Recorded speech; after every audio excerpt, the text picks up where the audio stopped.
Выборы лидера режима состоялись. Официальные источники хранят молчание, но имя новой мишени для ликвидации все-таки стало известно.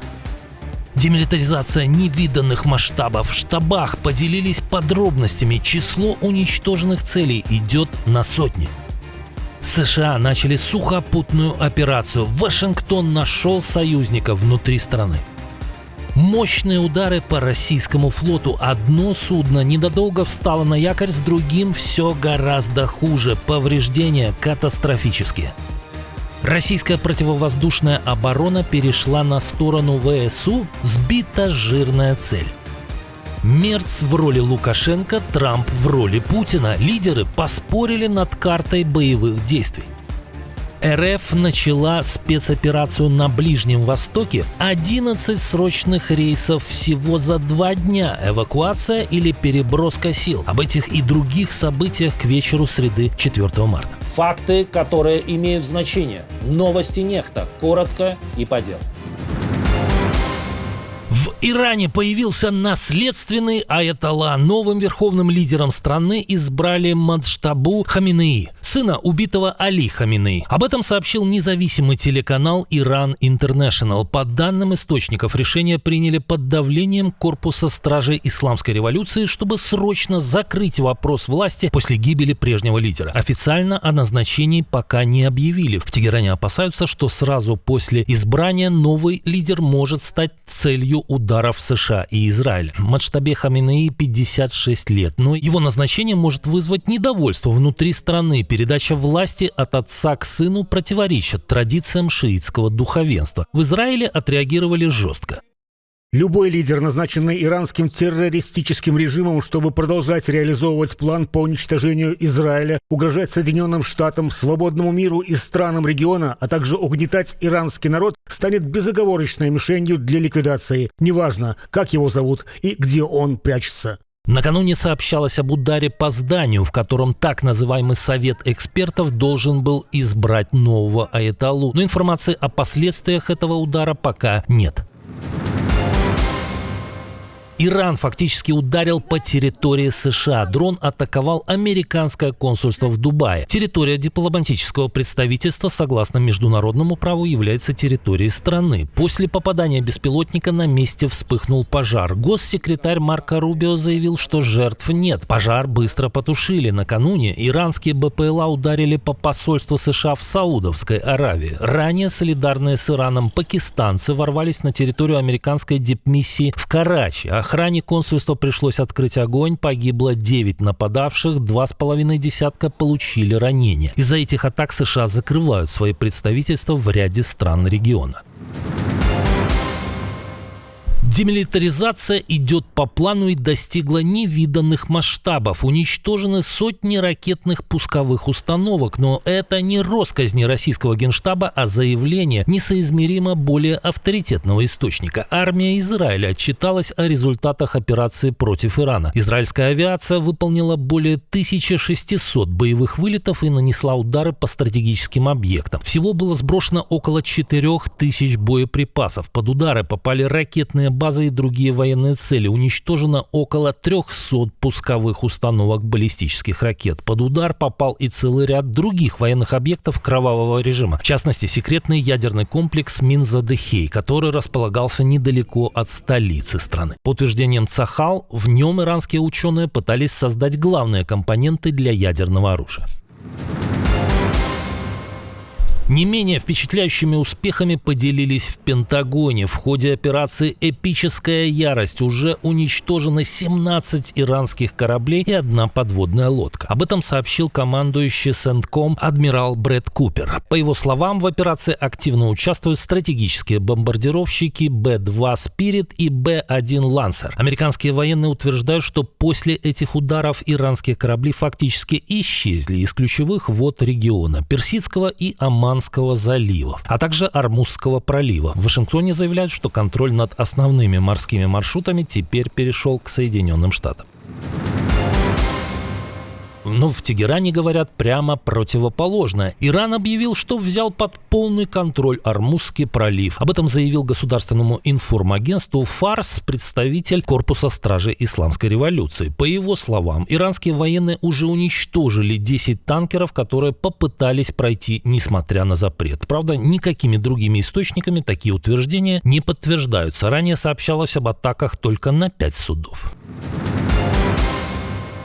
Российский газовоз «Арктик Метагаз» загорелся в Средиземном море. Пожар произошел во время движения судна в восточной части акватории. В сети уже появились кадры горящего корабля. Некоторые источники утверждают, что перед пожаром были слышны взрывы. Москва обвиняет в случившемся Киев. Министерство транспорта России сделало заявление, в котором утверждает, что на судно было совершено нападение с побережья Ливии украинскими безэкипажными катерами. Произошедшее квалифицируем как акт международного терроризма и морского пиратства, грубейшее нарушение основополагающих норм международного морского права. Подобные преступные действия, совершаемые при попустительстве властей государств-членов Евросоюза, не должны оставаться без оценки со стороны международного сообщества.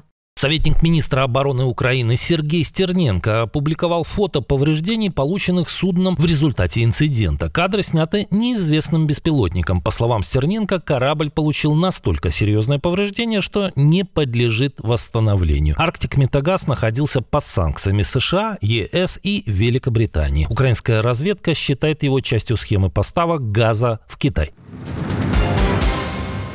Но это не все удары, которые получил российский флот. Свой хук Москве выписала маленькая Бельгия, которая на днях перехватила один из теневых танкеров в Северном море. Если французы пару недель назад после эффектного задержания тихо отпустили аналогичное судно, то Брюссель потребовал залог в 10 миллионов евро. Инспекторы вменяют владельцам и команде Этера, так называется судно, 45 нарушений. Главная проблема – танкер ходил под фальшиво заявленным флагом Гвинеи. Также оказались недействительными некоторые сертификаты и выявлены технические неисправности.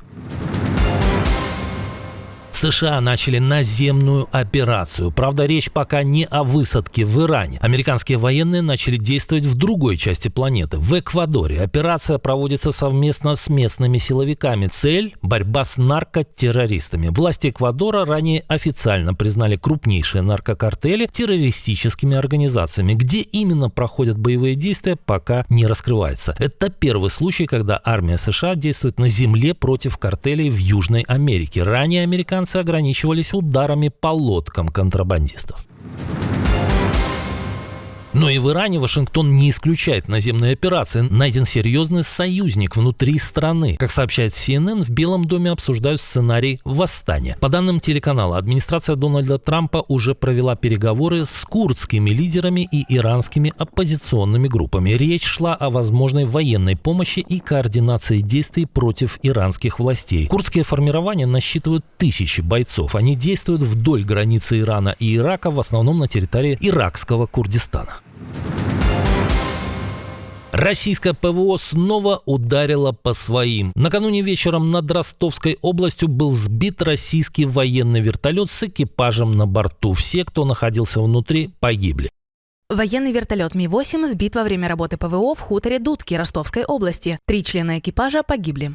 По данным российских Z-каналов, вертолет уничтожили во время попытки перехватить украинский дрон. Ракета ПВО по ошибке попала в собственную машину. Инцидент произошел возле военного аэродрома Миллерово. В сети уже появились кадры момента поражения. Минобороны России и власти региона официально ситуацию не комментировали. Трампу показали, откуда готовится нападение. Показать президенту США на карте, чем чреваты уступки России, приехал, конечно же, не Лукашенко, а Фридрих Мерц. Линия фронта, которую сейчас удерживает Украина, должна остаться и не должна быть смещена на запад в пользу России и в ущерб Украине. По словам канцлера, он попытался объяснить Трампу, что если эта линия фронта рухнет, цитирую, дорога на Киев будет открыта. По словам Мерца, Украина уже пошла на максимальные уступки. Речь может идти только о территориях, которые уже оккупированы Россией, и не больше. Также немецкий лидер заявил, что Европа должна участвовать в любых переговорах о завершении войны. Мы не готовы принять соглашение, которое будет заключаться без нашего участия. Только когда Вашингтон Вашингтон снова будет оказывать давление на Россию, Путин будет готов пойти на уступки. Как думаете, Трамп это воспримет? Делитесь мнениями. Не только российских эскортниц массово вывозят из Дубая, но и так называемую элиту. Эвакуация самых известных кремлевских семей напоминает настоящую спецоперацию. Всего за 2 дня из ОАЭ и Омана в Москву вылетели как минимум 11 российских бизнес-джетов. Замечен самолет, связанный с кланом давнего соратника Путина Николая Патрушева, а также борт, который был ранее замечен в перевозках семьи беглого украинского президента Виктора Януковича. Тем, у кого своих самолетов нет, пришлось выложить за такую люксовую эвакуацию немалые суммы. По оценкам российских СМИ, место в таких бизнес-джетах и в обычное время обходилось в $20 тысяч. Если драка неизбежна, бить нужно первым. Такой рецепт питерской улицы некогда с гордостью произносил Владимир Путин. Теперь почти так же заговорил Дональд Трамп. Президент США заявил, что просто опередил режим аятолл. Понимаете, мы вели переговоры с этими сумасшедшими, и, по моему мнению, они собирались напасть первыми. Они собирались атаковать. Если бы мы этого не сделали, они бы напали первыми. Хотя в этом случае не только Путина можно припомнить, но и другого классика. И если бы за 6 часов до операции не был нанесен превентивный удар по позициям, 4 позиции, я сейчас покажу, карту привез.